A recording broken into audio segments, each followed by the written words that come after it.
Thank you heavenly father. Praise lord brother and sister. ఈ రోజు పరలోకపు డాడీ వారి మాట నీ కొరకే. సామెతలు 29వ అధ్యాయము 23వ వచనం. ఎవని గర్వము వానిని తగ్గించును, వినయ మనస్కుడు ఘనత నొందును. ఆమేన్.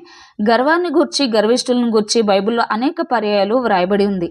నిజమైన దేవుడు అంటున్నారు, గర్విష్ఠులకు అసహ్యులు, గర్విష్ఠులను అణచివేసే దేవుడను, గర్విష్ఠి అయిన రాజును సహితము గడ్డిని తినిపించారు. మరి నీవు దేనిని బట్టి గర్విస్తున్నావు? అందాన్ని బట్ట, కులాన్ని బట్ట, చదువును బట్ట, జాబును బట్ట, వ్యాపారాన్ని బట్ట, నీ బిల్డింగ్ హోదాను బట్ట, ఉన్న పలుకుబడి వసతిని బట్ట, మరి దేనిని బట్టి? జాగ్రత్త. ప్రతిదీ సృష్టికర్త వారు నీకు ఇస్తుంటే సృష్టిలోని నీవు అనుభవిస్తున్నావు. యెషయా 2:11 ప్రకారం నరుల అహంకార దృష్టి తగ్గింపబడును, మనుషుల గర్వము అణగద్రొక్కబడును. గర్వం నిన్ను అణచివేయక మునుపే నీలో పనిచేసే ప్రతి గర్విష్ఠి దెయ్యాన్ని నిజదేవుడు అతి పవిత్రమైన రక్తంతో కాల్చునుగాక. ఆమేన్.